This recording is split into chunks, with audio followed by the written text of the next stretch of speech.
So you're thinking about switching careers and entering the world of government contracting.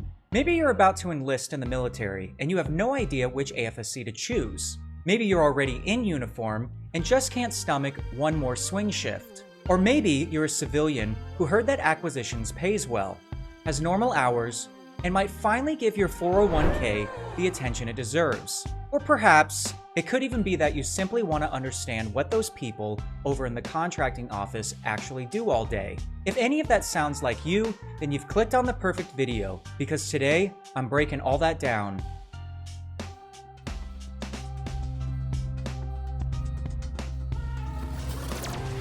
Welcome to Acquisition Pro Tips, where we seek to demystify and break down the essentials of government contracting so you can navigate the process with confidence. I'm Josh, a warranted government contracting officer, and in today's episode, I'm going to help you understand what exactly is contracting anyways. When you initially hear the term contracting, the first thought that might come into your head is hard hats and construction. I know that's what mine was. Even after being selected to work in the career field, everyone around me at the time kept telling me how lucky I was and how much money I was going to make someday. Fun fact, this is only partially true. My response was always, okay, so what exactly am I doing? Their reply typically was, you're basically a glorified businessman. At this point, my mental image of the job became, so I'm wearing a hard hat in a full business suit, carrying a briefcase, overseeing construction projects, which again, isn't too far off, but it still doesn't accurately portray what we do in this career field. What this really highlights is how most people, even those already in the military, have a warped or incomplete understanding of what contracting actually is and how we fit into the bigger picture of federal acquisitions. My goal in this episode is to help you, whether you're a mission partner, a contractor, or a future contracting professional, better understand what we do and what we can do for you. And if you're considering entering this career field straight out of basic training or cross-training from another AFSC, I'll cover that process as well, so you can make more informed decisions about your future. Before we delve into the video, I want to make one very important distinction. Contracting officers and contracting specialists are not contractors, and contracting officers are usually not officers, at least in the military sense. When we say contracting officer, it's more like saying police officer. The title comes from our authority, not from being a commissioned officer. You can absolutely have military officers who are contracting officers, but the authority itself comes from a warrant, our official delegation to legally bind the United States government. Okay, now that we've cleared up some vernacular, let's get started.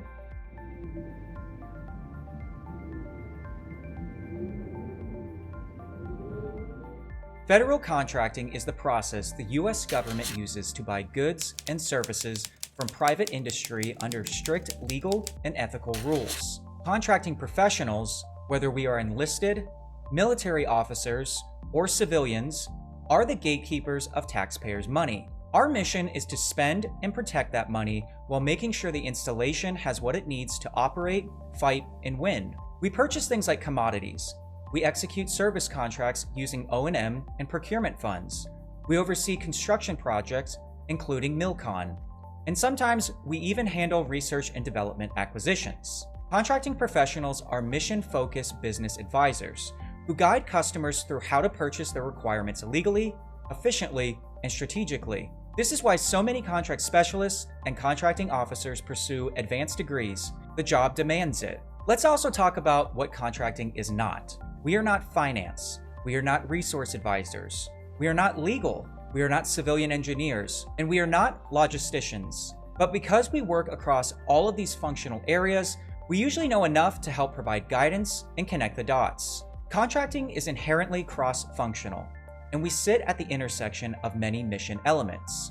We operate under the Federal Acquisition Regulation and its supplements, DFARS, AFARS, and other policies, along with Air Force instructions and executive orders. These form the backbone of how we buy what the mission needs. Finally, we are not mind readers or technical experts on everything. We rely on mission partners to define their requirement. We rely on industry to explain their products, specifications, and capabilities. We rely on subject matter experts for technical evaluations. We We rely on finance and resource advisors for funding. We rely on civil engineering for drawings and design packages. And we rely heavily on cores to help oversee performance. Because while we may manage 100 or more actions at once, we cannot be on every site every day.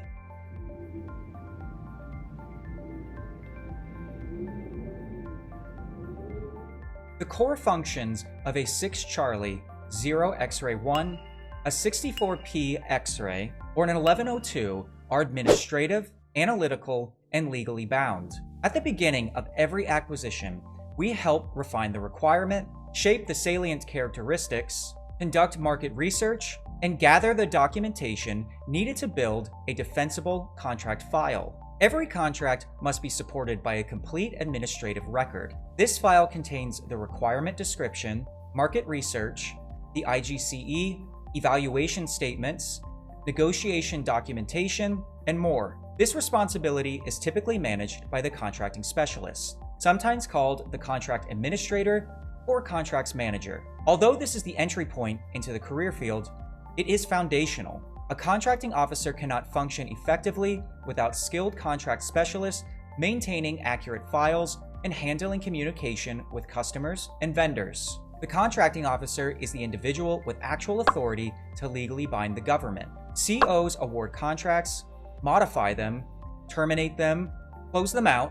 ratify unauthorized commitments, and often mediate between the mission partner and the contractor. Most COs oversee multiple contract specialists and dozens of acquisitions at a time. If the contract specialist is the paralegal, then the contracting officer is the attorney. And it's no surprise that many individuals in this field pursue law degrees or advanced legal education. Contracting units also include specialized roles, like the QAPC, who oversees contract quality assurance, and the core program. The AOPC manages the Government Purchase Card Program. The Director of Business Operations, also known as the DBO, focuses on policy and compliance. The Chief of the Contracting Office, also known as the COCO, leads the unit and sets the tone for operations, training, and internal controls. Small business specialists ensure we are meeting the SBA goals, and system administrators keep our technical tools and systems functioning. Add to that the unique world of contingency contracting in deployed environments,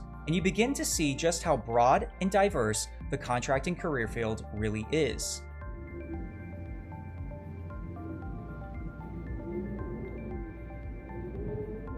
Contracting enables the mission.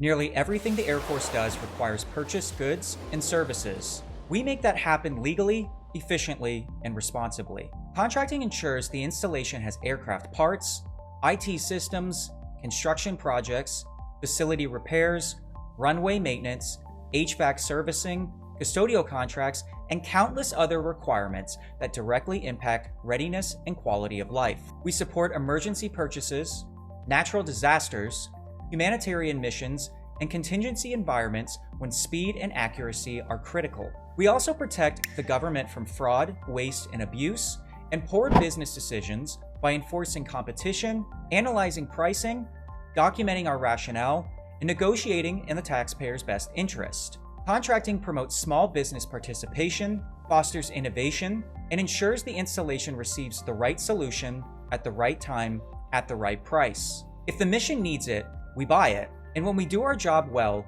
people rarely notice, and everything simply works just as you would expect it would.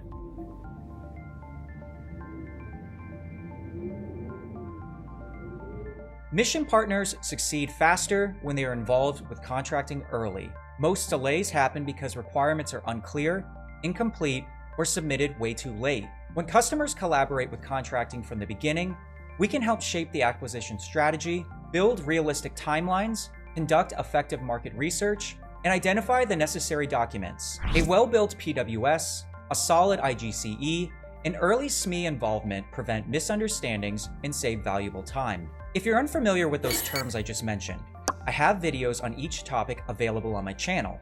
Just be sure to finish this one first. Contracting should never be treated as the final stop before purchase. We are a strategic partner from day one, and early collaboration leads to better solutions, faster execution, and fewer complications.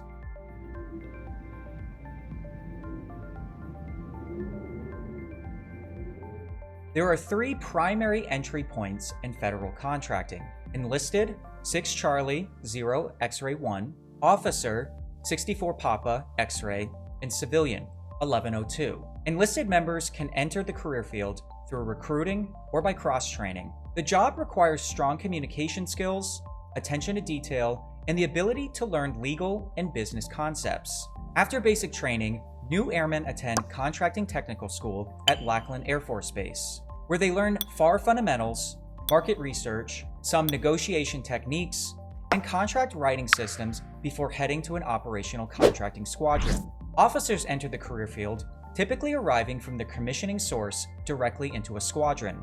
They receive a crash course locally before attending the Mission Ready Contracting Officer course, also known as MERCO, at Wright-Patterson Air Force Base within their first year. Officers may earn an early warrant, but the process still requires demonstrating knowledge and proficiency. Their long-term career paths often include leading contracting flights and eventually commanding a contracting squadron as the COCO. Civilians can enter the 1102 career field through USA Jobs, typically requiring a business degree or 24 business credit hours. Civilian development includes DAWA certifications and opportunities like the Copper Cap internship program, which provides a structured 3 to 4 year path into advanced contracting positions. Regardless of the path, contracting requires continuous development, constant training, and a commitment to professional growth.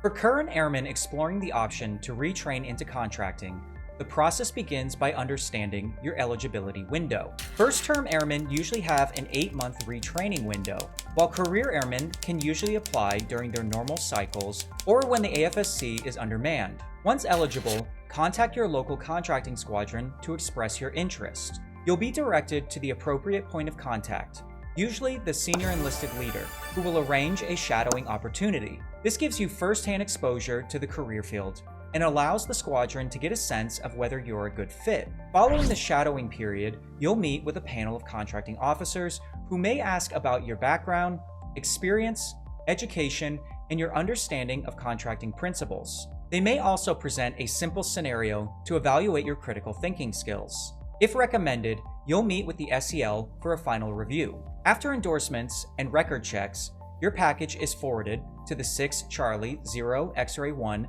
career field manager for final approval. If you're selected, you'll follow the same training pipeline and professional development path as every new contracting airman entering the field.